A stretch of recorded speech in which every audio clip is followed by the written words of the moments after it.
Hello everyone, स्वागत है आप सभी का आपके अपने YouTube channel the future coaching में। मैं स्वाति स्वागत करती हूँ आप सभी का एसएससी जीडी की प्रैक्टिस और थ्योरी क्लास में। देखिए, जैसा कि आप सभी जानते हैं कि जीडी का जो एग्ज़ाम है वो अब आपका पॉसिबिलिटीज़ हैं कि 2025 में ही होगा। ठीक है, फैब में इसको बताया जा रहा है। बट इतना मैं जानती हूँ कि आप अपनी जनरल स्टडीज की पढ़ाई को, जो भी आपके कंसेप्ट उसको आप पढ़ रहे होंगे। अगर आप नहीं पढ़ पा रहे हैं तो उसे हमारे डिस्क्रिप्टिव क्लासेस से आप देख सकते हो। मैं साथ के साथ आपको जीएस के यहाँ पर कुछ क्वेश्चंस यहाँ पे आपकी प्रैक्टिस के लिए कराते रहेंगे, ताकि आपकी जीएस की जो तैयारी है वो एक पूरी तरह से सुदृढ़ होते हुए चले।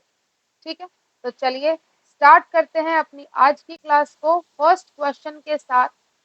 पहला क्वेश्चन ये कहता है कि मगध साम्राज्य का उत्कर्ष किस शताब्दी में माना जाता है। ठीक है, देखो अब ये इस तरह के जो क्वेश्चंस आते हैं, जैसे मगध साम्राज्य की आपसे बात पूछ ली है ना, तो यहाँ पे जब आप देखोगे तो ये अलग अलग बुक में अलग अलग डेट्स होती है। ठीक है, लेकिन ये जो आपको याद रखना है, जो एक हम ये कह सकते हैं कि थोड़ी एग्जैक्ट है कि हाँ ये इतनी है।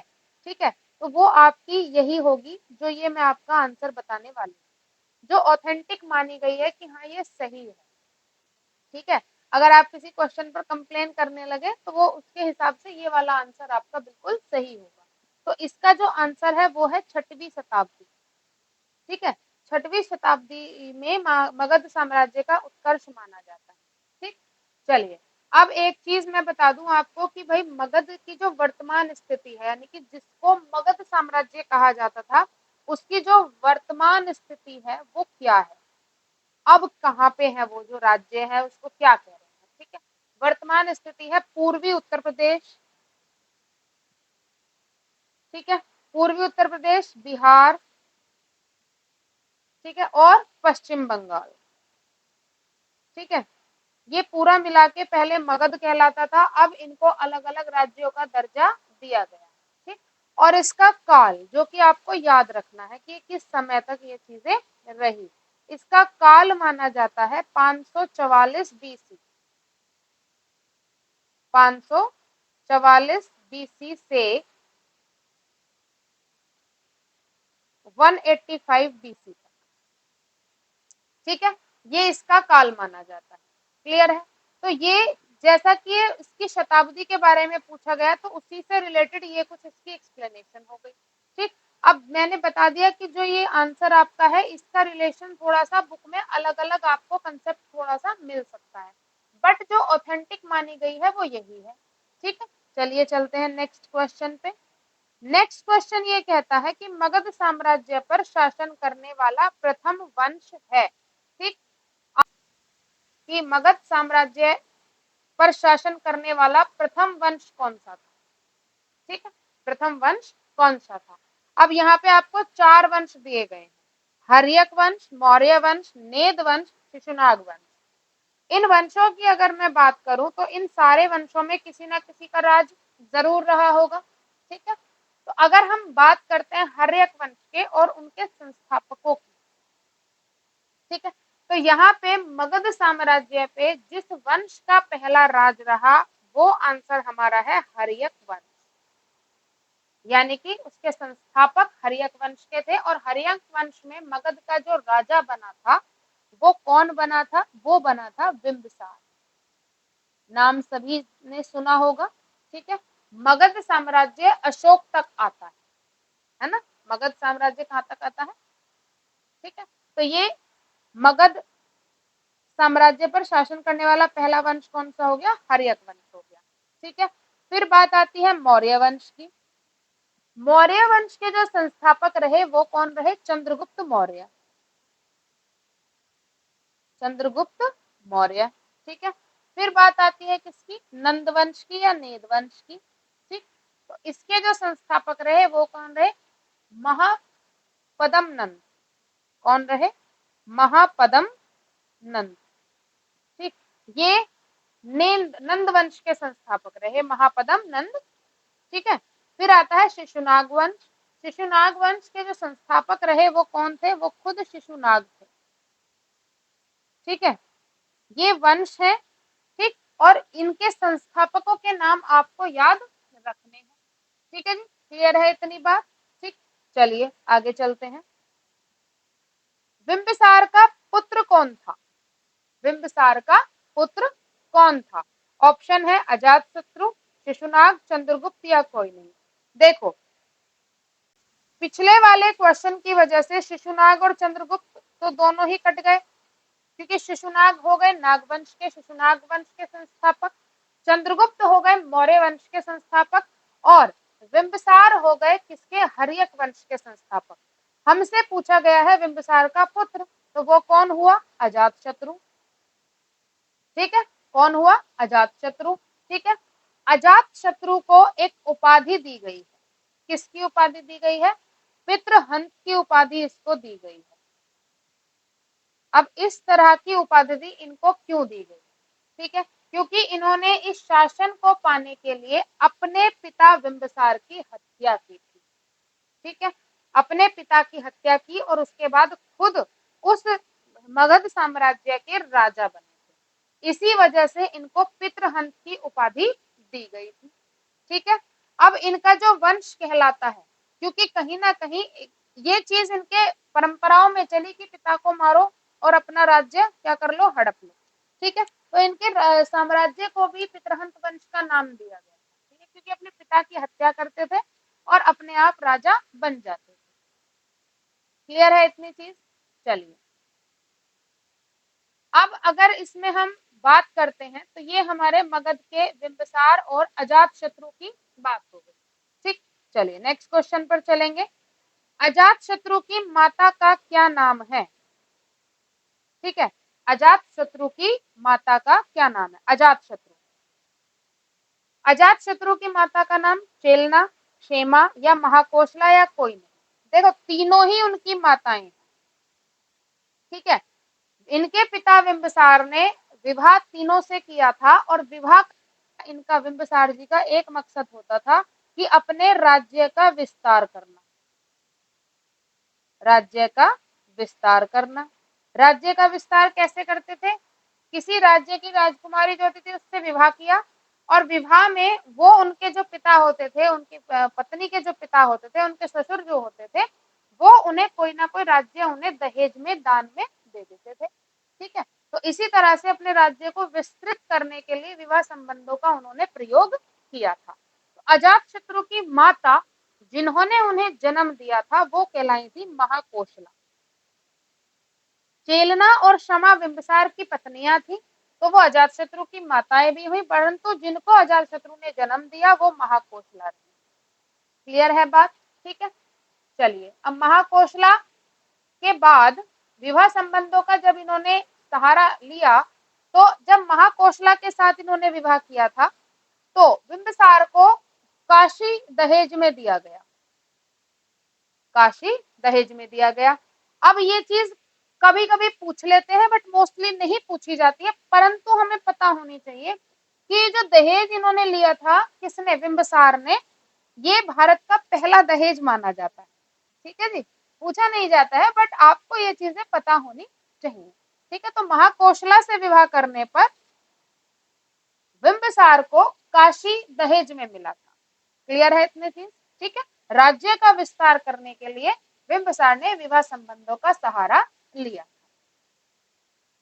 नेक्स्ट क्वेश्चन हमारा आ जाता है कि बिंबिसार किस धर्म का अनुयायी था? ठीक है, धर्म उस वक्त पे अगर हम बात करें तो वो मोस्टली दो ही धर्म उनके चल रहे थे, जैन और बौद्ध, जो एक तरह से हम कहते हैं कि थोड़ा पीक पर चल रहे थे। ठीक है, ठीक, तो अब इसमें धर्म से पहले हम ये क्षेमा और चेलना की बता दूं, दोनों बिंबिसार की पत्नियां थी। ठीक है, तो चेलना से विवाह किया था और उसके बाद फिर क्षेमा से विवाह किया था। ठीक है, चलिए, बिंबिसार किस धर्म का अनुयायी था? बिंबिसार दोनों धर्मों को मानता था। बिंबिसार दोनों धर्मों को मानता था, जैन धर्म का भी अनुयायी रहा और बौद्ध धर्म का भी अनुयायी रहा। ठीक है, लेकिन अगर हम बात करें कि वो प्रारंभ में किसका अनुयायी था, अगर आपसे पूछा जाए प्रारंभ में किसका अनुयायी था, तो प्रारंभ में वो बौद्ध धर्म का अनुयायी था, ठीक है। बाद में अपनी पत्नी, ठीक है जी, अपनी पत्नी, जो उनकी पत्नी थी कौन, चेलना, ठीक है। बिंबिसार की पत्नी कौन थी दूसरी, चेलना। तो चेलना के कहने पर उन्होंने जैन धर्म को अपनाया, ठीक है। अपनी पत्नी चेलना के कहने पर उन्होंने जैन धर्म को अपनाया, ठीक है। अब बिंबिसार खुद से जो अनुयायी थे वो बौद्ध धर्म के अनुयायी थे, यानी कि प्रारंभ में अगर आपसे पूछा जाता है कि किस धर्म के अनुयायी थे, तो आप उसका जवाब देंगे बौद्ध धर्म। आप कहेंगे कि बाद में किस धर्म के अनुयायी हो गए, तो वो हो गए जैन धर्म के, अपनी पत्नी चेलना के कहने पर। अगर दोनों ऑप्शन दिए गए हैं तब पूछा है, तो अब आप इसमें दोनों का कहेंगे। क्लियर है इतनी चीज, ठीक है। यहां तक इतनी चीजें समझ में आती होंगी, ठीक है। चलिए नेक्स्ट क्वेश्चन की हम बात करते हैं। नेक्स्ट क्वेश्चन हमारा आता है कि तिरंगे को राष्ट्रीय ध्वज के रूप में कब स्वीकार किया गया। एक डैश आपको दिया हुआ है, आपसे पूछा गया है, यहाँ पे तारीखें दी गई हैं। तिरंगे को राष्ट्रीय ध्वज के रूप में कब स्वीकार किया गया। देखो जिस साल हमारा भारत इंडिपेंडेंट हुआ था, आजाद हुआ था, ठीक है, उसी साल जुलाई के महीने में हमारे तिरंगे को राष्ट्रीय ध्वज का के रूप में स्वीकार किया गया, ठीक है। वो तारीख याद रखिएगा, वो तारीख है 22 जुलाई 1947, ठीक। तिरंगे को राष्ट्रीय ध्वज का के रूप में स्वीकार किया गया, ये हमारे देश की पहचान के रूप में इसको स्वीकार किया गया। इंडिपेंडेंट जब होता है, कोई देश स्वतंत्र होता है, तो उसमें सबसे चीजें मायने रखती हैं कि वहां का संविधान कैसा है, ठीक है, और उस देश को रिप्रेजेंट करने के लिए आप क्या क्या चीजों का इस्तेमाल कर रहे हैं, उस देश को रिप्रेजेंट करने वाले जो व्यक्ति हैं वो कौन है, ये कुछ चीजें मायने रखती हैं। पहले प्रधानमंत्री, जैसा कि आप सभी जानते हैं, पंडित जवाहरलाल नेहरू, ठीक है जी, ठीक है। पहली महिला प्रधानमंत्री उन्हीं की पुत्री रही श्रीमती इंदिरा गांधी जी, ठीक है। चलिए अब तिरंगे के बारे में अगर हम बात करें, तो तिरंगे में आते हैं 3 रंग। कितने रंग आ जाते हैं ये तो सभी जानते हैं, बट फिर भी मैं आपको बता दूं, तिरंगे में 3 रंग आते हैं। पहला आता है केसरी, दूसरा आता है सफेद, और तीसरा आता है हरा, ठीक है। सफेद वाला जो पोर्शन है उसके बीच में एक चक्र है, उस चक्र में 24 तिलियां हैं, और ये तिलियां कैसी हैं, ये छोटी छोटी बातें हैं। तिलियां क्या बताती है, 24 तिलियां हैं, 24 तिलियां बताती हैं 24 घंटे काम करने के लिए। आपका दिमाग चलायमान रहना चाहिए, यानी कि आप अपने देश के लिए 24/7 क्या रहें, कृतज्ञ रहें, हाँ हम तैयार हैं हर तरह से, ठीक। तो ये हमारे तिरंगे की पहचान है, ठीक है। क्लियर है इतनी चीज। तीनों रंगों के बारे में आप जानते ही हैं। केसरी ऑरेंज कलर किस के, जो हमारे देश के लिए शहीदों ने कुर्बानी दी है ना, या जो दे रहे हैं हमारे देश के लिए काम कर रहे हैं, उनका प्रतीक है। सफेद शांति का प्रतीक है, और हरा रंग हमारे देश की हरियाली का प्रतीक है, ठीक है। नीला चक्र समय को दर्शाता है, ठीक है जी। तो ये 22 जुलाई 1947 को हमारे तिरंगे को राष्ट्रीय ध्वज के रूप में स्वीकार किया गया। क्लियर है इतनी चीज। चलिए नेक्स्ट क्वेश्चन आता है कि मानव के हृदय में कुल कितने चैम्बर होते हैं, ठीक। मानव हृदय की अगर मैं बात करूं, तो उसका जो आकार है कुछ इस तरह का है, जैसे आपने अपनी मुट्ठी क्या कर ली हो, बंद कर ली, ठीक है। हृदय में आ जाते हैं जी 4 चैम्बर। कुल कितने चैम्बर आते हैं, 4 चैम्बर आते हैं, ठीक। 2 चैम्बर गिने जाते हैं लेफ्ट के, 2 चैम्बर गिने जाते हैं राइट के, है ना। इनको हम कहते हैं ऑरिटम और वेंट्रिकल, या हम इनको कहते हैं आलिंद और निलय, ठीक है जी, ठीक। ऑरिटम, हमारा जो हार्ट के ऊपर वाले चैम्बर को हम ऑरिटम कहते हैं, आलिंद कहते हैं, नीचे वाले चैम्बर्स को निलय कहते हैं, वेंट्रिकल कहते हैं। कुल 4 चैम्बर होते हैं, left ventricle, right ventricle, left ऑरिटम, right ऑरिटम। इस तरह से 4 हमारी हृदय में कितने होते हैं, चैम्बर्स होते हैं। ठीक है जी। हृदय का जो कार्य है वो कंटिन्यूअसली पंप करना है, हमारे रक्त में ऑक्सीजन को डिसॉल्व करना है, ताकि हमें क्या मिलती रहे, जो हमारा शरीर है वो उस ऑक्सीजन की मदद से हमारी शरीर को एनर्जी देता रहे। ठीक है। और इस हार्ट से लेकर पूरी बॉडी तक हमारा ब्लड का सर्कुलेट करना ही सर्कुलेशन कहलाता है। ठीक है जी, परिसंचरण कहलाता है। ठीक। और इस पूरे तंत्र को हम परिसंचरण तंत्र कहते हैं। नोट करते रहिएगा ये सारी बातें। क्लियर है बात? ठीक है जी। चलिए नेक्स्ट क्वेश्चन ये कहता है कि संविधान सभा का प्रतीक चिन्ह क्या है? बिल्कुल सही बात है। ठीक है। जैसे भारत को अगर झंडे से दर्शाना है तो तिरंगा हमारी पहचान, तिरंगा देखेंगे बता देंगे हाँ जी ये भारतीय है। ठीक है। इसी तरह से संविधान सभा का प्रतीक चिन्ह क्या होता है? यूपी पुलिस का अपना प्रतीक चिन्ह है। ठीक है। आर्मी का अपना एक प्रतीक चिन्ह है। ठीक। आर्मी में अलग अलग सेगमेंट्स होते हैं, सभी का अपना एक प्रतीक चिन्ह होता है। इसी तरह से संविधान का भी एक प्रतीक चिन्ह है, और वो क्या है? वो है हाथी। ठीक। 4 मुखी शेर, यानी कि एक ऐसे पिलर पे चारों तरफ मुख बने हुए हैं और वो शेर के मुख बने हुए, 3 दिख रहे हैं, एक पीछे की तरफ चला जाता है। ठीक। वो हमारा राष्ट्रीय प्रतीक माना जाता है, जिसको हम अशोक चिन्ह भी कहते हैं। ठीक है जी। क्लियर है? अशोक के द्वारा वो चिन्ह दिया गया था। ठीक। तो वो हमारा क्या है, वो राष्ट्रीय चिन्ह आ जाता है। ठीक। और ये हाथी संविधान सभा का प्रतीक चिन्ह आ जाता है। क्लियर है जी बात? ठीक है। चलिए नेक्स्ट क्वेश्चन पर चलते हैं। संविधान को बनाने में कुल कितना खर्च आया? ठीक है। संविधान को बनाने में कुल कितना खर्च आया? ये डायरेक्ट आंसर है। ठीक है। इसकी तो हम क्या ही एक्सप्लेनेशन देंगे। ठीक।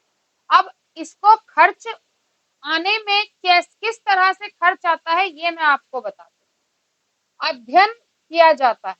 ठीक है। हर एक चीजों का अध्ययन किया जाता है। तो कुल खर्च इसमें आया था भाई 64 लाख। ठीक है। संविधान को बनाने में 60 देशों का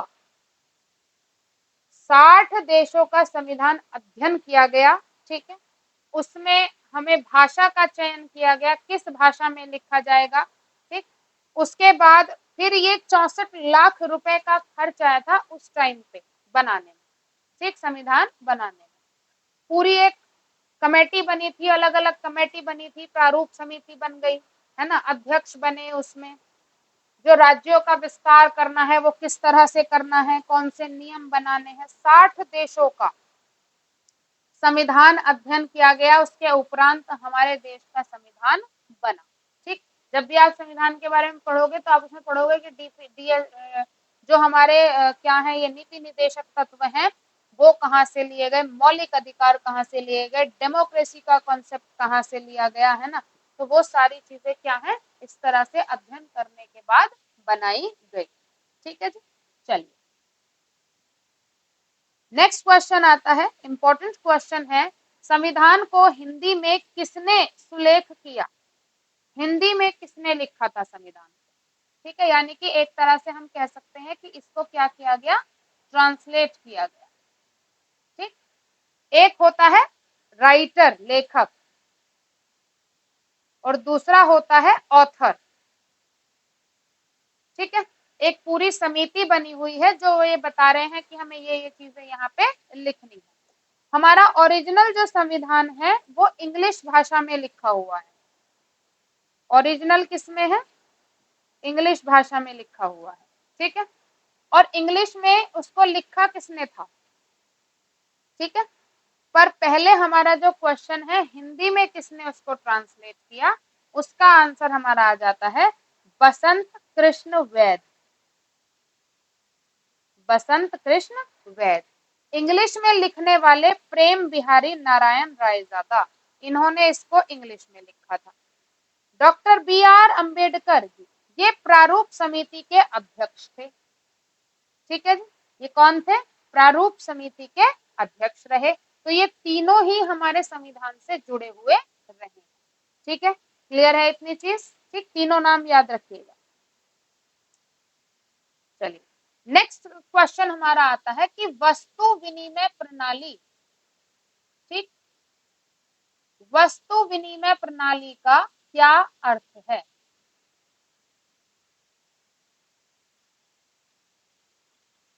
ठीक, पैसे के बदले सामान, सामान के बदले सामान, सामान के बदले पैसे या कोई नहीं। वस्तु विनिमय प्रणाली, वस्तु विनिमय प्रणाली का मतलब होता है कि सामान के बदले सामान।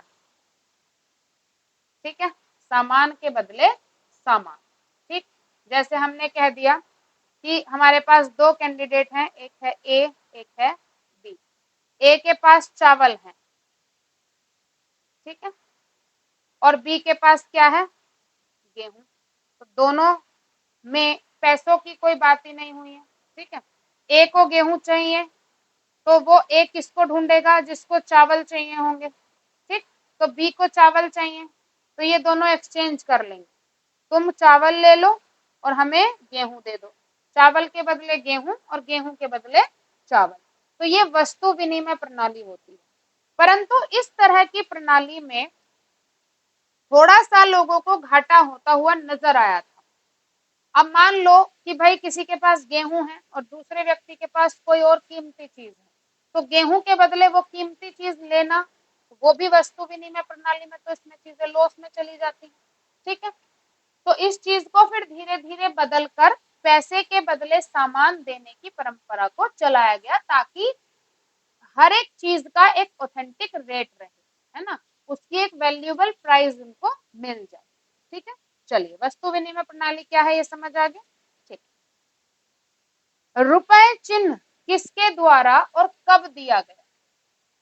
रुपए, रुपए चिन्ह है, रुपए दर्शाता है भारत के करेंसी को, है ना। रुपए किसको दर्शाता है? भारत की करेंसी को दर्शाता है। ठीक है,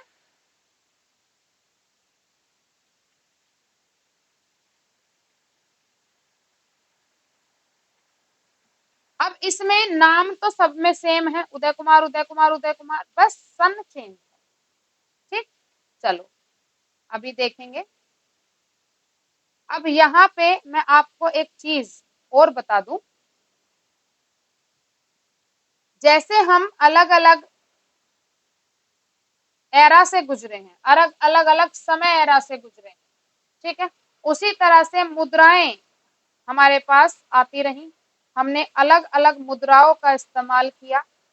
राजा चेंज हुआ तो मुद्रा चेंज हो गई, ऐसे ही हुआ। ठीक है, प्राचीन भारत में वस्तु विनिमय प्रणाली चलती थी, बिल्कुल प्राचीन भारत में। जब राजा का शासन आना शुरू हुआ तो मुद्रा बनी, सोने की मुद्रा बनी। ठीक है, चांदी के कॉइन्स चलाए गए, सोने चांदी की मुद्राएं चली। ब्रिटिश शासन जब आया, ठीक है, ये राजाओं के शासन में रही, जब ब्रिटिश शासन आया तो ब्रिटिश शासन में कागजी मुद्रा चली। ठीक है, स्वतंत्र भारत में कागजी मुद्रा रही। ठीक, अब जो समय चल रहा है, ठीक है, उसमें हमारे पास कॉइन्स भी हैं, मेटेलिक कॉइन्स हैं, क्रेडिट कार्ड हम यूज करते हैं, डेबिट कार्ड हम यूज करते हैं, नेटवर्क बैंकिंग हम यूज करते हैं, डिजिटल बैंकिंग हम यूज करते हैं, डिजिटल मनी का हम इस्तेमाल करते हैं। ठीक है, तो अब हम कह सकते हैं कि वर्तमान समय में हम अधिकांश डिजिटल मनी का यूज कर रहे हैं, ऑनलाइन पेमेंट करना, है ना, या credit card, debit card, Paytm, Google पे, हम इन सारी चीजों का इस्तेमाल ज्यादा कर रहे हैं। ठीक है, चलिए समझ आती है इतनी चीजें। चल अब आ जाते हैं हम जी रुपए की हम बात करें। रुपए चिन्ह किसके द्वारा और कब दिया गया? ठीक है, रुपए चिन्ह दिया गया था उदय कुमार जी के द्वारा, ये बिल्कुल सही बात है। परंतु कब दिया गया? वो दिया गया था जी 2010 में। ठीक, इसकी एग्जैक्ट डेट आपको बताती हूँ, वो है 15 जुलाई 2010, 15 जुलाई 2010 में रुपए का चिन्ह उदय कुमार जी द्वारा दिया गया। रुपए का चिन्ह देख रहे हो आप, ये वाला चिन्ह, ठीक, जो हर जगह ये दर्शाता है कि भाई हाँ ये हमारा क्या है, ये भारत की मुद्रा है, भारत की करेंसी है, ठीक। अब ये जो रुपए का निर्माण हुआ है, ठीक है, रुपए का निर्माण किस तरह से हुआ है, देखो ये एक, अगर हम इसको हिंदी में लिखते हैं तो ऐसे लिखते हैं, इंग्लिश में लिखते हैं तो इस तरह से लिखते हैं। तो ये जो र लिया गया है इस तरह से, ये लिया गया है देवनागरी लिपि से, ठीक है जी, ये देवनागरी लिपि से लिया गया है।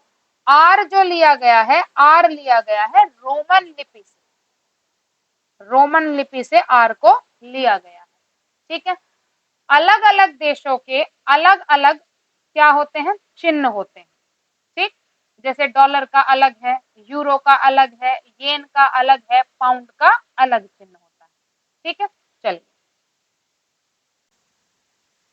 आया है, हमें एक चिन्ह दिया गया है, हमसे पूछा है कि ये किसका चिन्ह है, डॉलर का, येन का, पाउंड का या फिर यूरो का, ठीक, समझ में आ रहा होगा पूरी तरह से।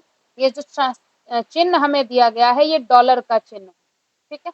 अगर मैं बात करूं येन की, तो येन का चिन्ह क्या होता है, ये येन का चिन्ह होता है, ठीक है। यूरो, यूरो का चिन्ह क्या होता है, ठीक है, ये दो लाइंस इस तरह से काटती हुई ये यूरो होता है, ठीक है। पाउंड,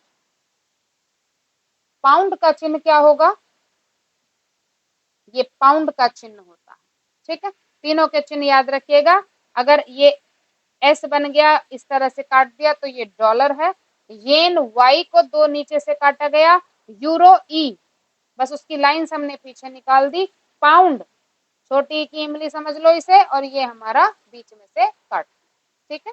ये हमारा किसका हो गया, ये इन चारों के साइन हो गए। क्लियर है इतनी चीज, यहाँ तक उम्मीद है किसी को किसी भी तरह का डाउट नहीं होगा, ठीक है। चलिए, अगर कोई डाउट है किसी को या कोई भी क्वेरी आपकी है या आप चाहते हैं कि भाई हम थोड़ा सा किस तरह के आप क्वेश्चंस और चाहते हैं, तो वो आप हमें कमेंट बॉक्स में बता सकते हैं। बाकी ये सारे क्वेश्चंस थोड़ा बेसिक से चल रहे हैं, तो ये बेसिक से चलते चलते आपकी थ्योरी और आपके क्वेश्चंस दोनों एक साथ तैयार होते हुए चलेंगे।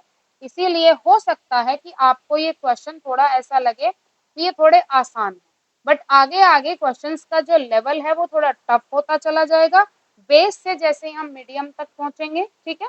क्योंकि स्टार्टिंग एरा में क्या होती है, टाइमलाइन भी आसान होती है, कंसेप्ट भी आसान होता है, बेसिक कंसेप्ट थोड़ा आसान होता है, ठीक है, लेकिन उसका पता होना जरूरी है, तभी आप मीडियम और हार्ड क्वेश्चंस को इजीली कर पाएंगे। चलिए नेक्स्ट क्वेश्चन पर चलते हैं।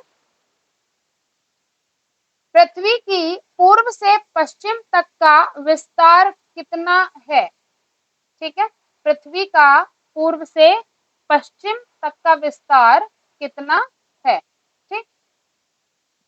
पृथ्वी हमारी क्या हो गई, ये हमारी पृथ्वी हो गई, ठीक है। पृथ्वी की अगर हम इस तरह से डिवाइड कर दें, तो ये हमारा ऊपर वाला हिस्सा नॉर्थ, नीचे वाला हिस्सा साउथ, ईस्ट और वेस्ट, ऐसे ही चलता है, ठीक है। भारत से ही आप पूरी पृथ्वी का अंदाजा लगा लीजिए, ऊपर हिमालय की तरफ आप जाएंगे तो आपका नॉर्थ होता है, नीचे जाएंगे साउथ, और अपने जो आपका राइट साइड में आपका क्या है, ईस्ट है, और लेफ्ट साइड में आपका वेस्ट है, गुजरात की तरफ आपका क्या होता है, वेस्ट होता है, ठीक है। तो पृथ्वी का पूर्व से पश्चिम तक का ये वाला विस्तार आपसे पूछा गया है, ठीक है। तो ये वाला जो विस्तार आपका है वो है 12,757 किलोमीटर, ठीक है, 12,757 ठीक है। उसके बाद अगर हम नॉर्थ टू साउथ की बात करें तो वो हमारा विस्तार है, ठीक, पृथ्वी का 12,714 किलोमीटर, ठीक है। ये किसका है, ये ईस्ट टू वेस्ट का है, याद रखिए, सही आंसर इसका हमारा ए ऑप्शन है, और ये 12,714 किलोमीटर ये ईस्ट टू वेस्ट का विस्तार है, ठीक है, पृथ्वी का। क्लियर है बात, ठीक है। जो हमारे पृथ्वी है, अब हम इसमें अगर एक आपको मैं चीज बताऊं तो ये क्या है, ये हमारे पोल्स होते हैं। पृथ्वी पोल्स पर चपटी है, ठीक है। चपटी से मतलब है कि थोड़ा सा सरफेस एरिया उसका कैसा, सरफेस एरिया यानी कि प्लेन एरिया है। और जो हमारी अर्थ है वो जो हमारे सौर मंडल में है वो कुछ हल्की सी तिरछी रखी हुई है, ठीक है। तो ये पोल हमारे दो आ जाते हैं, नॉर्थ पोल और साउथ पोल। इसी में वो अपनी क्या करती है, रोटेशन और रेवोल्यूशन। सूर्य के चारों तरफ चक्कर लगाना रेवोल्यूशन होता है, अपनी ही एक्सिस पे घूमना रोटेशन होता है। ठीक है, क्लियर है इतनी बात? ठीक, चलिए आगे चलते हैं।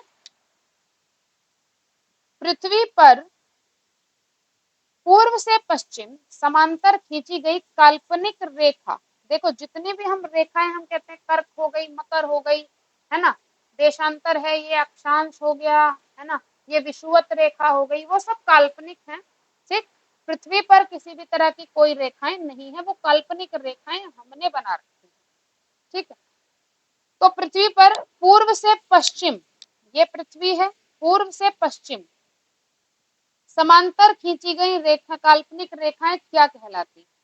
ठीक, वो देशांतर है, अक्षांश है, कर्क रेखा है या फिर मकर रेखा। ठीक है, अब ये तो आपको जब हम बात करते हैं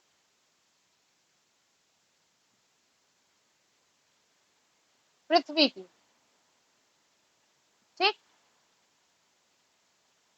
ये हमारी अर्थ हो गई, अर्थ पे इस तरह की लाइंस हमारी होती है। ठीक, एक जो अर्थ को पूरी तरह से बीच में से कट करती है वो हमारी विषुवत रेखा कहलाती है। फिर डिग्रीज हैं, हर एक रेखा पे डिग्री है, ये 23.5 डिग्री हो गया, ठीक है, ये 0 डिग्री हो गया। ठीक है, तो जितनी भी हमारी इस तरह की रेखाएं होती हैं, ठीक, उनको क्या कहेंगे, उनको अक्षांश कहते हैं। तो इसका सही आंसर क्या होगा, अक्षांश। ठीक है, ये इसकी क्या होती है, अक्षांश रेखाएं होती है। ठीक, 0 डिग्री पे कौन सी होती है, विषुवत रेखा होती है। ठीक है, 0 डिग्री पर कौन सी होती है, विषुवत रेखा होती है। और उसके बाद अब आपके लिए कुछ क्वेश्चंस मैं यहाँ पे छोड़ के जा रही हूँ। देखो, हमारे पास डिग्री होती है, जैसे हमने कह दिया 23.5 डिग्री नॉर्थ, या मैंने कह दिया 23.5 डिग्री, ये 2 है भाई, साउथ। ठीक है, या मैंने कह दिया 66.5 डिग्री नॉर्थ या 66.5 डिग्री साउथ। तो ये चारों रेखाएं गुजरती हैं इस डिग्री से। उन चारों रेखाओं के आपको मुझे नाम बताने हैं कमेंट बॉक्स में। नेक्स्ट वीडियो में हम सबसे पहले इसी को डिस्कस करेंगे, उसके बाद हम अपने अगले क्वेश्चंस पर चलेंगे। ठीक है, यहाँ तक चीजें समझ में आती हैं?